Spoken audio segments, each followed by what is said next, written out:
Hello everyone, welcome back to my channel Wangshan lovers. तो चलिए cruel destiny का next part शुरू करते हैं। तो इससे पहले वाले पार्ट में हमने देखा था कि जो वी यिंग है उसे होश आ चुका था। जैसे ही वी यिंग को होश आया उसने वांग जी को वहाँ नहीं देखा। वी यिंग के माइंड के अंदर अपनी पुरानी सारे फ्लैशबैक्स आने लगते हैं, जिस वजह से वी यिंग के सिर में बहुत ही ज़्यादा दर्द होने लगता है। जब जियांग चैंग वी यिंग को एक दूसरे रूम के अंदर छोड़ देता है तब वहाँ पर लैन चिया आती है। वी यिंग जब लैन चिया को वहाँ देखता है तब वो उससे बोलता है, राजकुमारी इस वक्त आप यहाँ क्या कर रही हैं। ये सुनने के बाद लैंचिया को बहुत हर्टिंग फील हुआ, क्योंकि उसने कभी इमेजिन नहीं किया था कि वी यिंग ऐसा कुछ बोलेगा। क्योंकि उसे यकीन था कि वी यिंग को अब सभी चीज़ें याद आ गई हैं। लेकिन वी यिंग ने लैंचिया की ओर देखा और उससे इतना ही कहा, आपको यहाँ से जाना चाहिए, इस वक्त यहाँ आपका आना बिल्कुल भी सही नहीं होगा। लैंचिया अपने फेस को नीचे कर लेती है इससे पहले कि वो कुछ और बोल पाती। वहाँ पर वी यिंग के रूम पर एक नॉक होता है, जिसके बाद लैंचिया वहाँ से गायब हो जाती है। वी यिंग की आंखों से एक आंसू नीचे गिरता है और बस वो इतना ही कहता है, मुझे माफ़ करना, लेकिन अभी मेरे लिए कुछ और ज़्यादा ज़रूरी है। इसके बाद वी यिंग के सिर में फिर से बहुत ज़्यादा पेन होने लगता है और उसकी आइज़ ब्लू से फिर से वापस नॉर्मल हो जाती है। वी यिंग को कुछ समझ नहीं आता कि उसके साथ हो क्या रहा है, कहीं वो एक दिन पागल न हो जाए। वी यिंग फिर से नॉर्मल हो जाता है। वी यिंग को क्लाउड रेसेस में रहते हुए अब 15 दिन हो चुके थे। इन 15 दिनों में वांग जी एक बार भी वी यिंग को मिलने नहीं आया।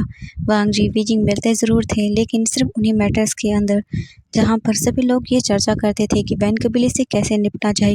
सभी कबीले मिलकर अब वैन कबीले के खिलाफ युद्ध का ऐलान कर देते हैं। वी यिंग बार बार वांग जी से बातें करने की कोशिश करता, लेकिन वांग जी कुछ भी नहीं बोलता, चुपचाप वहां से सीधा चला जाता। वो वी यिंग पर कोई भी ध्यान नहीं देता। लैन सीजन भी ये सभी चीज़ें देख रहा था और वहाँ दूसरी तरफ लैन चिया भी वी यिंग से बात करने की कोशिश करती, लेकिन वी यिंग उस पर कोई भी ध्यान नहीं देता, क्योंकि इस वक्त वी यिंग जो सोच रहा था वो किसी को भी नहीं पता। वे यिंग बहुत सारी डार्क कल्टीवेशन का यूज़ करने लगा था। सभी कबीलों ने मिलकर वैन कबीले पर हमला किया, जिसके अंदर वैन कबीले के सभी मेंबर्स को मार दिया गया था। जितने भी सैनिक थे उन्हें सभी को मार दिया। वे यिंग ने इस युद्ध में अपनी पूरी तरह से डार्क कल्टीवेशन का यूज़ किया, जिसे देखकर सब लोग हैरान हो गए थे कि आखिरकार वे यिंग ने ये सब चीज़ें कैसे की। लैन किरेन भी ये सब चीज़ें देख रहा था। लैन किरेन को जिस चीज़ से सबसे ज़्यादा नफरत थी वो वी यिंग ने की थी, जिस वजह से लैन किरेन वी यिंग को और भी ज़्यादा नफरत करने लगा। क्योंकि लैन किरेन को ये कभी भी पसंद नहीं कि कोई भी डार्क कल्टीवेशन का यूज़ करे, क्योंकि जो इंसान डार्क कल्टीवेशन का यूज़ करता है वो अपने आप को पूरी तरह से उसी के अंदर समा लेता है, जिसके बाद वो इंसान भी उसी तरह से बन जाता है जैसे वैन रूहान बन गया था। वैन कबीले को पूरी तरह से नष्ट कर देने के बाद अब सभी कबीले के लोग वापस अपने कबीला लौटने लगे थे, क्योंकि सभी कबीलों को वापस पुनर्निर्माण करना होगा। वैन कबीले के हमले की वजह से बहुत सारे कबीलों को बहुत नुकसान पहुंचा था। उन्हें फिर से अपने कबीलों को खड़ा करना होगा, जिस वजह से सभी कबीले के लोग वापस अपने कबीला लौटने लगे थे। सभी कुल प्रमुख और उनके जितने भी सैनिक बचे हुए थे वो वापस अपने कबीला लौट जाते हैं, ताकि अपने कबीले का फिर से पुनर्निर्माण किया जा सके। अब वी यिंग का भी क्लाउड रेसेस से वापस अपने जियांग कबीला लौटने का वक्त हो चुका था। वी यिंग क्लाउड रेसेस के गेट पर खड़ा हुआ था और वो गेट की ओर ही देखे जा रहा था, क्योंकि उसे अब भी मन में उम्मीद थी कि एक बार वांग जी उससे ज़रूर मिलने आएगा। लेकिन वे यिंग की उम्मीद धीरे धीरे टूट गई, क्योंकि वे यिंग पूरे 2 घंटे तक वहीं क्लाउड रेसेस के गेट पर खड़ा रहा, लेकिन वांग जी एक बार भी नहीं लौटा। वी यिंग को बहुत हर्ट हुआ कि वांग जी एक बार भी उसे मिलने नहीं आया, क्योंकि उसे लगा था कि कहीं ना कहीं वांग जी उसे पसंद करता है। लेकिन वी यिंग की सारी उम्मीदें टूट गई जिस दिन वांग जी वापस उससे मिलने नहीं आया। वी यिंग वापस अपने कबीला लौट गया, बस अपनी आंखों में आंसू लिए हुए, क्योंकि उससे बिल्कुल भी यकीन नहीं हुआ कि वांग जी उसके साथ इस तरह से व्यवहार करेगा। वी यिंग को अब धीरे धीरे ये चीज़ें पूरी तरह कंफर्म हो गई कि वांग जी उसे बिल्कुल पसंद नहीं करता। वांग जी बस उसे अपना एक अच्छा दोस्त मानता है। वी यिंग को अपनी कबीला आए हुए अब 20 दिन से भी ज़्यादा हो चुके थे। वी यिंग बहुत गुमसुम सा रहने लगा था। वो हर वक्त कुछ सोचता रहता था, जिस वजह से जियांग चैंग बहुत चिढ़ भी जाता था, क्योंकि वो ज़्यादातर या तो शराब पीता रहता या फिर वो कबीले से बाहर रहता। जियांग चैंग वी यिंग से हर बार बोलता कि उसे कबीले को पुनर्निर्माण करने में उसकी मदद करनी चाहिए, लेकिन वी यिंग हर बार ये बोलकर वहाँ से चला जाता कि उसका यहाँ मन नहीं लग रहा है। जियांग यानली जियांग चैंग को बहुत मुश्किल से समझा पाई कि वी यिंग को थोड़ा वक्त दो, वो अभी भी लौटा है तो उसे थोड़ा संभलने के लिए टाइम चाहिए। जियांग चैंग प्लीज़, कुछ दिनों के बाद वो खुद ब खुद अपने आप संभल जाएगा और फिर से तुम्हारी हेल्प करेगा। जियांग चैंग जियांग यानली ने बहुत मुश्किल से जियांग चैंग को इस बात के लिए कन्फर्म कर लिया। और वहाँ दूसरी तरफ वांग जी बिल्कुल ही अब सब चीज़ों से दूर हो गया था। उसने अपने आप को अपने रूम में बंद कर लिया था। वो किसी से भी नहीं मिलता, बस चुपचाप अपने रूम के अंदर ही रहता। लैन सिचन को और भी ज़्यादा घबराहट होने लगी है कि वांग जी आखिर ऐसा क्यों कर रहा है। उसने एक बार भी पेइंग से बात करना तो दूर, वांग जी ने तो उससे मिलना भी नहीं ज़रूरी समझा। आखिरकार वांग जी ने ऐसा किया क्यों? इसी बात का पता लगाने के लिए लैन सिचन वांग जी के रूम पर जाते हैं और वहां जाकर डोर को नॉक करते हैं। कुछ देर तक डोर को नॉक करने के बाद वांग जी डोर को ओपन कर देता है। जैसे ही वांग जी अपने ब्रदर को देखता है तब वो उन्हें वो करता है और फिर उन्हें रूम के अंदर आने के लिए बोल देता है। जैसे ही लैन सिचन रूम के अंदर आते हैं, वांग जी उन्हें टेबल पर बैठने के लिए बोल देता है। लैन सिचन वांग जी एक दूसरे के आमने सामने बैठे हुए थे। लैन सिचन वांग जी के फेस की ओर देखते हैं तो उन्हें उसके फेस पर पूरी तरह से पेन नजर आता है। उसकी आंखों में जो पेन है वो लैन सिचन साफ साफ देख सकते थे। इसलिए लैन सिचन ने वांग जी की ओर देखा और वो बोले, वांग जी आखिरकार हुआ क्या है? वांग जी अपने ब्रदर की ओर देखता है और बोलता है, कुछ नहीं गगा, कुछ नहीं हुआ, आपको ऐसा क्यों लगा? लैन सिचन वांग जी की ओर देखते हैं और बोलते हैं, वांग जी तुम हर किसी से अपने इमोशन को छुपा सकते हो लेकिन मुझसे नहीं। मैं तुम्हारे चेहरे को देखकर ही ये बता सकता हूँ कि तुम कितने उदास हो। वांग जी मुझे बताओगे तुमने जाने से पहले वांग जी एक बार भी पेइंग से बात क्यों नहीं की? वांग जी अपने ब्रदर की ओर देखता है और बोलता है, गगा ऐसा ज़रूरी तो नहीं है ना कि मैं उससे हर बार बात करूं। लहन सिचन ये सुनकर और भी ज़्यादा शौक हो जाता है क्योंकि वो अपने ब्रदर को जानता है कि वांग जी वीजिंग से कितना प्यार करता है। लेकिन वांग जी आज ऐसा क्यों बोल रहा है? लहन सिचन वांग जी की ओर देखते हैं और बोलते हैं, वांग जी प्लीज़ मुझे बताओ क्या हुआ है, तुम ऐसे क्यों बोल रहे हो? लैन सिचन वांग जी से पूछने की बहुत कोशिश करते हैं लेकिन वांग जी ने कुछ भी अपने ब्रदर को नहीं बताया। लैन सिचन के जाने के बाद वांग जी उन्हें जाते हुए देख रहा था। वांग जी की आंखों में आंसू आ रहे थे और वो अपने मन में बोलता है, ब्रदर मैं कैसे विंग को ये बोल सकता हूँ कि मैं उससे प्यार करता हूँ जब मेरी छोटी बहन उससे प्यार करती है।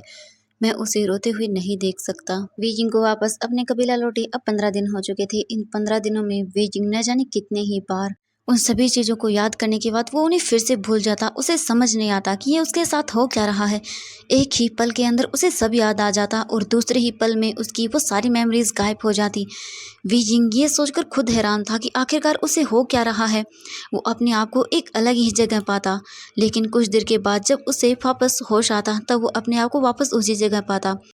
वेइंग अपने रूम के अंदर बैठा हुआ था और उन्हीं सब चीज़ों के बारे में सोच रहा था। तभी वेइंग के डोर पर एक नॉक होता है। वेइंग जल्दी से अपनी जगह से खड़ा होता है और वो जाकर रूम का डोर ओपन करता है। रूम का डोर ओपन करता है, उसके सामने उसकी शीजे खड़ी हुई थी। वेइंग जैसे ही अपने शीजे को देखता है वो जल्दी से उन्हें हग कर लेता है। जियांग यानली वेइंग की पीठ को सहलाने लगती है। कुछ देर तक ऐसे ही रहने के बाद जियांग यानली वेइंग की ओर देखती है और बोलती है, आशियन चलो हमें नाश्ता करना है। तुम आजकल कहाँ रहते हो? तुम बिना बताए कहीं भी चले जाते हो। मुझे बहुत परवाह होती है आशियन तुम्हारी। वेइंग अपनी शीजे की ओर देखता है और बोलता है, मुझे माफ़ कर दीजिए शीजे, लेकिन मुझे नहीं पता मुझे क्या हो रहा है। मुझे बहुत बेचैनी महसूस होती है। जब जियांग यानली को ये सब चीज़ें पता चलती हैं तब वो बोलते हैं, आशियन तुम्हें अगर इतनी तकलीफ़ है तो तुमने पहले क्यों नहीं बताया? चलो हम हीलर के पास चलते हैं। विंग ने कहा, नहीं शीजे सब ठीक हो जाएगा, आप चिंता मत कीजिए। लेकिन जियांग यानली बिल्कुल भी नहीं मानती। वो विंग को हीलर को दिखाना चाहती थी लेकिन विंग ने कहा कि वो ठीक है शीजे। अब जियांग यानली जब लास्ट तक नहीं मानती तो विंग ने कहा, ठीक है शीजे, मैं आज इवनिंग को उनके पास चला जाऊंगा और खुद को चेकअप करवा लूँगा। ठीक है, अब तो आप खुश हैं ना? जियांग यानली ये सुनने के बाद खुश हो जाती हैं। इसके बाद जियांग यानली विंग को लेकर डाइनिंग टेबल पर चली जाती है। जियांग चैंग ऑलरेडी वहाँ बैठा हुआ था। जैसे ही जियांग चैंग विंग को वहाँ देखता है तब वो विंग को टीज करते हुए बोलता है, आखिर तुम्हारा घूम कर हो गया हो तो खाना खा लेंगे या उसके लिए भी हम रोज रोज तुम्हें बुलाना पड़ेगा? विजिंग जियांग चैंग की ओर देखता है और बोलता है, क्यों मुझे बुला नहीं सकते हो क्या? वो दोनों फिर से एक दूसरे के साथ फिर से बहस करने लगते हैं। जियांग यानली उन्हें फिर से समझाती है और वो सभी बैठकर अच्छे से नाश्ते को करने लगते हैं। तभी उनके पास एक सर्वेंट आता है। सभी लोग उस सर्वेंट की ओर देखते हैं। वो सर्वेंट जियांग चैंग को बो करता है और बोलता है, कुल प्रमुख आपके लिए संदेश आया है। जैसे ही जियांग चेंग ये सुनता है तब वो उस सर्वेंट के हाथ से उस पेपर को ले लेता है और उसे रीड करने के बाद वो बोलता है, चिन कबीले ने फिनिक्स मेले का आयोजन किया है और उन्होंने हम सभी को बुलाया है, खासकर शिजे आपको। जैसे ही जियांग यानली ये सुनती है तब वो जियांग चेंग की ओर देखती है और बोलती है, मुझे, लेकिन क्यों? जियांग चेंग स्माइल करता है और बोलता है, शिजे ये तो मुझे नहीं पता है, लेकिन हम सभी को जाना होगा। जियांग चेंग इसके बाद वी यिंग की ओर देखता है और बोलता है, वी यिंग क्या हुआ, तुम क्या सोच रहे हो, तुम्हें हमारे साथ चलना है? वी यिंग बोलता है कि नहीं, वो नहीं आएगा, लेकिन जियांग चेंग वी यिंग को उसे वहां जाने के लिए मना लेता है। अब हमें 3 दिन के बाद का सीन दिखाया जाता है। जिन कबीले के अंदर फिनिक्स मेले का आयोजन किया गया था, सभी कबीले के राजकुमार और कुल प्रमुख आ चुके थे। कुल प्रमुख एक जगह बैठे हुए थे और जितने भी सैनिक या राजकुमार थे वो एक जगह खड़े हुए थे। सभी लोग धीरे धीरे करके वहां पर इकट्ठा हो गए थे। अब वहां पर फिनिक्स मेले को शुरू कर दिया जाता है। सबसे पहले वहां पर तीरंदाजी का प्रोग्राम किया गया था, जहां पर वैन कबीले के बहुत सारे लोगों को खड़ा किया गया था, जिसे देखने के बाद वीइंग को बहुत गुस्सा आया कि वो लोग मासूम लोगों को ऐसे कैसे मार सकते हैं। वीइंग आगे बढ़ने ही वाला था, लेकिन जियांग चेंग के इशारा करने पर वो फिर से अपनी जगह जाकर खड़ा हो गया। वांग जी भी ये सब चीज़ें देख रहा था, लेकिन उसने कुछ नहीं कहा। लैंशिया भी वेइंग को देख रही थी। वो बस वेइंग से बात करना चाहती थी, लेकिन उसे वेइंग से बात करने का मौका नहीं मिल रहा था। आखिरकार रात को जब वहाँ पर एक दावत का आयोजन किया गया था, सभी कबीले के लोग अंदर बैठे हुए थे। वांगजी भी बैठा हुआ था। सभी लोग एक दूसरे के साथ बातें कर रहे थे, एक दूसरे के साथ वो सभी चीज़ें अपनी शेयर कर रहे थे, लेकिन वेइंग वहाँ पर नहीं था। वेइंग का कोई भी मन नहीं था उन सबके पास वहाँ जाने का, क्योंकि उसे पता था कि अंदर सभी लोग एक दूसरे की बस प्रशंसा कर रहे होंगे, और वो भी झूठी। वेइंग को ये सब चीज़ें बिल्कुल भी पसंद नहीं थी। लैंशिया उन सभी के बीच में सिर्फ वेइंग को ढूंढ रही थी, लेकिन लैंशिया को वेइंग वहाँ पर कहीं भी नहीं दिखाई दिया। इसके बाद लैंशिया अपनी जगह से खड़ी होती है। वो म्यान मैन के पास जाती है और बोलती है, म्यान मैन, तुमने वेइंग को कहीं देखा क्या? म्यान म्यान लैंशिया की ओर देखती है और बोलती है, नहीं राजकुमारी, मैंने उन्हें नहीं देखा, लेकिन मैं अभी पता करती हूँ कि वो कहाँ है। ये बोलकर म्यान म्यान वहाँ से खड़ी हो जाती है और वो जाकर वेइंग का पता लगाती है। कुछ देर के बाद म्यान म्यान लैंशिया के पास वापस आती है और बोलती है, राजकुमारी, मैंने पता किया है, लेकिन राजकुमार अभी यहाँ पर नहीं है। वो शायद बाहर गए हुए हैं, लेकिन जैसे ही वो आएंगे मैं आपको बता दूंगी। लैंशिया अपने सिर को हाँ में हिलाती है। इसके बाद अब हमें मॉर्निंग का सीन दिखाया जाता है। वे यिंग ऐसे ही बाजार में घूम रहा था, तभी उसकी नज़रें एक गर्ल पर पड़ती हैं। जैसे ही वी उसे देखता है, वीइंग शॉक हो जाता है। उसकी इतनी बुरी हालत। वीइंग जब ये देखता है तो उसे बहुत गुस्सा आता है। वीइंग उसे लेकर वहाँ से चला जाता है। अब हमें जिन कबीले को दिखाया जाता है। जिन कबीले के अंदर सभी लोग इस जगह बैठे हुए थे और वो सब एक दूसरे से बातें कर रहे थे कि आगे अब उन्हें क्या करना चाहिए, किस कबीले ने कितना अपना कबीला आगे बढ़ाया, इसी सब बारे में वहाँ पर चर्चा हो रही थी। लेकिन अचानक वहाँ पर वीइंग की एंट्री होती है। जैसे ही सभी लोग वीइंग को देखते हैं, सभी को बहुत ज़्यादा डर लगने लगता है, क्योंकि वीइंग इस वक्त एकदम डेविल की तरह लग रहा था। वीइंग की आंखों में जो गुस्सा था वो सभी लोग साफ साफ देख सकते थे। वीइंग सभी के सामने आता है, उन्हें वो करता है और वो जिन शेजवान के पास जाता है और उसके पास जाकर बोलता है, जिन शेजवान, मुझे ये बताओ कि दफन माउंटेन में रहने वाले फैन कबीले के लोगों को तुमने परेशान क्यों किया और तुम उन्हें कैद करके यहाँ क्यों लेकर आए हो? जैसे ही जिन शेजवान ये सुनता है तब वो बहुत ज़्यादा नशे में था। वो विंग की ओर देखता है और बोलता है, तुम्हें उससे कोई मतलब नहीं होना चाहिए। वो भी वैन कबीले के लोग हैं और उन्हें भी इसी तरह से मार दिया जाएगा। विंग उनकी ओर देखता है और बोलता है, मैंने कहा वो लोग कहाँ हैं, मुझे ये बताओ। जिन शेजवान वीइंग को नहीं बताना चाहता था कि वो कहाँ है, लेकिन वीइंग का गुस्सा देखकर वो बहुत ज़्यादा डर जाता है और वो बता देता है कि वो वैन कबीले के बचे हुए लोग कहाँ हैं। वीइंग फिर वहाँ से चला जाता है। लैनशियान जो वीइंग को देख रही थी, वो स्माइल करते हुए बोलती है, मैं जानती हूँ वीइंग, तुम ऐसा ही कुछ करोगे, क्योंकि तुम किसी को भी हर्ट होते हुए नहीं देख सकते हो, चाहे फिर वो अपना हो या पराया हो। ये बोलकर लैनशिया स्माइल करने लगती हैं। अब हमें नाइट का सीन दिखाया जाता है। नाइट के अंदर सभी कुल प्रमुख एक दूसरे से बातें कर रहे थे कि आखिरकार वीइंग इतना घमंडी क्यों होता जा रहा है। उसने यहाँ पर आए हुए जितने भी कुल प्रमुख थे उन सभी का अनादर किया और वो किस तरह से बदतमीजी से सबसे बात कर रहा था। तभी अचानक से एक सर्वेंट भागते हुए आता है और बोलता है, कुल प्रमुख राजकुमार वी वैन कबीले के उन सभी बचे हुए लोगों को लेकर यहाँ से भाग गया। जैसे ही सब लोग ये सुनते हैं, सब लोग हैरान हो जाते हैं। सभी लोग वी यिंग पर बहुत गुस्सा करते हैं कि आखिरकार वी यिंग खुद को समझता क्या है। उसके पास डार्क कल्टीवेशन है, तो इसका मतलब ये नहीं है कि वो सभी कबीलों को इस तरह से अनादर करेगा, उनकी डिसरिस्पेक्ट करेगा। किसी के पास भी इतना शक्तिशाली हथियार होने का मतलब है उसे वैन रूहान बना देना। सभी कबीले के लोग ये फैसला करते हैं कि वी यिंग को अब सबके सामने आना होगा और उसे सबसे माफ़ी मांगनी होगी। वो जियांग चैंग को इस बात के लिए बोल देते हैं कि आखिरकार या तो वो वी जिंग को यहाँ पर लेकर आए या उनसे माफ़ी मंगवाए और उसे अपना वो हथियार सबके सामने सौंप दे।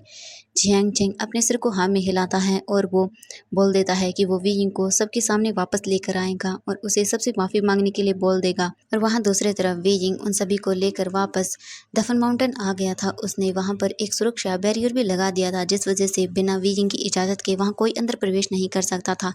वैन कबीले के बहुत सारे लोगों को लेकर वी यिंग वहाँ आ गया।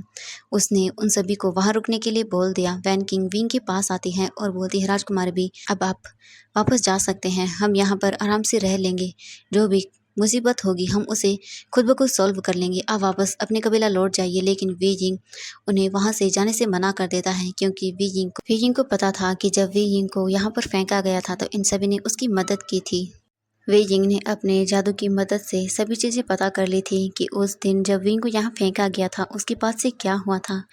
वे यिंग ने सभी चीज़ें पता की थी। वे यिंग इन सभी चीज़ों को नहीं भूल सकता था कि जब किसी ने उसका साथ नहीं दिया तो इन्हीं लोगों ने वे यिंग का साथ दिया था। वे यिंग और अब वे यिंग इन सभी की मदद करना चाहता था, इसीलिए वो ये सब चीज़ें कर रहा था।